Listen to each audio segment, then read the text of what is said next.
Olá pessoal, vamos dar continuidade à nossa aula de sequências numéricas. No primeiro videozinho lá, que durou 7 minutos e meio, nós estávamos vendo a fórmula do termo geral. Foi dado um exemplo para a sequência dos números inteiros e positivos, em que nós vimos que basta você dizer a posição em que o número se encontra, ou seja, dar o valor de n, você multiplica esse valor por 2 e você tem o valor a n do número que ocupa aquela posição n. Nós temos aqui um segundo exemplo para fazermos ainda com a fórmula do termo geral. Então, nós queremos saber lá uma formulinha que vai estar em função do valor de n. Para fazer isso, a gente vai usando assim um raciocínio, fazendo uma análise, a princípio assim, uma análise em geral da função. Observe essa daí que tem 8, 18, 28, 38, ela mantém essa regularidade. Bom, e aí a gente percebe que existe a seguinte regularidade aqui, olha, o 8, ele é 10 menos 2. O 18, ele é 20 menos 2. O 28 é 30 menos 2. 38, 40 menos 2. Então, nós temos essa regularidade. Cada termo aqui da nossa sequência, ele é 10, ele é um múltiplo de 10 menos o 2. E aí nós observamos o seguinte, já que nós temos aqui os múltiplos do 10, então esse 10 aqui, ele é 10 vezes 1, que é a posição aqui do termo aqui, ó, do 8. Aqui o 20, ele é 10 vezes 2. 2 é a posição desse termo aqui. 30 é 10 vezes 3. 3 é a posição desse. E 40 é 10 vezes 4. 4 é a posição desse termo. Ok? Então, temos essa regularidade. E a primeira regularidade que nós temos o menos 2 em todos eles. Ora, então, o que nós observamos? Que um termo AN, qualquer da minha sequência, ele é quem? Ele é 10 vezes o valor da posição desse termo, menos 2. E assim, nós construímos aqui, neste caso, a fórmula do termo geral. Fórmula do termo geral. Então, com esta fórmula, nós conseguimos descobrir o valor de qualquer número, de uma posição qualquer. Por exemplo, para n igual a 500, então nós queremos saber qual é o número que está na posição 500. Muito fácil, basta pegar 10, multiplicar pelo valor da posição, subtrair 2. Isso dará para nós 5.000 menos 2, ou seja, 4.998. Ok? Bom, essa foi a fórmula do termo geral.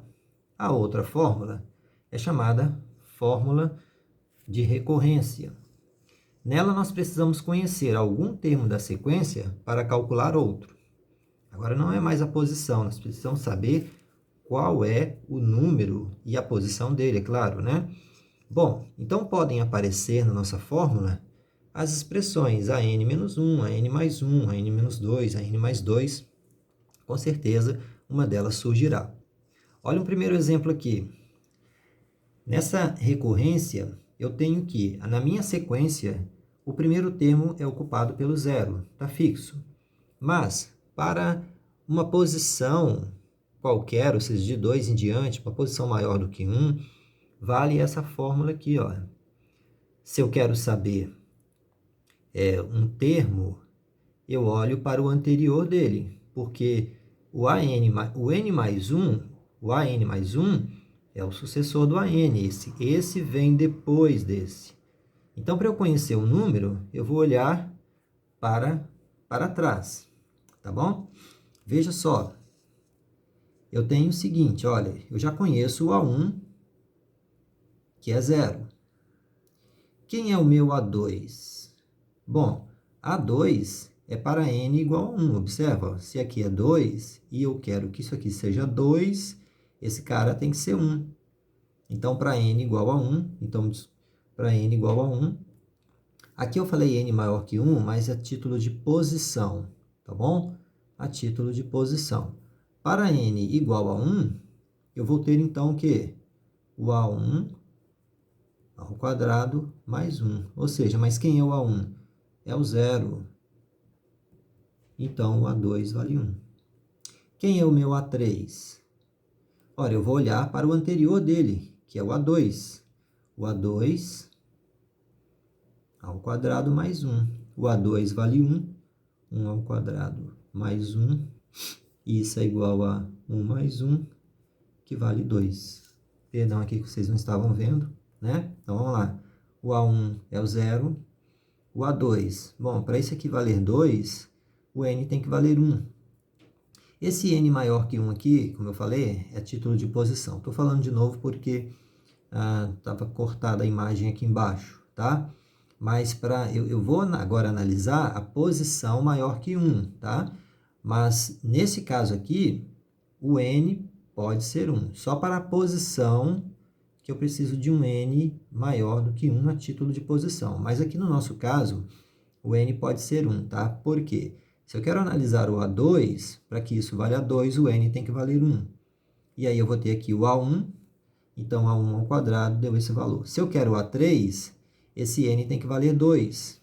Então é A2 ao quadrado mais 1, que deu 2. Se eu quero o A4, eu olho para o A3, o quadrado dele, somo 1. O A3 vale 2, ao quadrado mais 1, eu tenho 4 mais 1, 5. Vamos fazer mais um. O A5, ele vai ser o A4 ao quadrado, ou seja, 5 ao quadrado mais 1, ele vai ser 25 mais 1, ele vai ser o 26. Então, a minha sequência, ela é assim, ó, o meu A1 é 0, o meu A2 é 1, o meu A3 é 2, o meu A4 é 5, o meu A5 é 26 e por aí vai indo. Se eu quiser saber a posição de um número, se eu quiser saber o valor de um número, eu preciso conhecer a posição de algum outro, certo? Bom, outro exemplo que nós temos aí é uma sequência muito conhecida chamada sequência de Fibonacci. Essa é a sequência de Fibonacci. Observa, o A1, ele vale 1 e o A2 também. Agora, a partir, quem vai ser o meu A3? Eu já conheço o A1 e A2. O A3, ele é A3 menos 1, ou seja, ele é A2 mais o 3 menos 2, que é 1, o A1. Ou seja, ele é a soma dos dois anteriores. Então, ele é 1 mais 1, ele é 2. Quem é o meu A4? Então o meu A4 será a soma dos dois anteriores, A3 com A2. Ó, A4 é A4 menos 1, que é A3, mais A4 menos 2, que é 2. Ora, A3, que é 2, mais o A2, que é 1, isso deu 3. Quem é o A5? Vai ser a soma dos dois anteriores, A4 com A3. A4 vale 3 e o A3 vale 2, isso deu 5. Portanto, a minha sequência de Fibonacci, ela é 1 e 1 para os dois primeiros termos. Quem é o terceiro? A soma dos dois anteriores. Quem é o quarto? A soma dos dois anteriores. Quem é o quinto? A soma dos dois anteriores. Quem é o sexto? A soma dos dois anteriores. Então, o próximo vai ser 13. O próximo será 21. E assim sucessivamente. Ok? Bom, nós vamos fazer uma próxima aula com exercícios sobre sequências.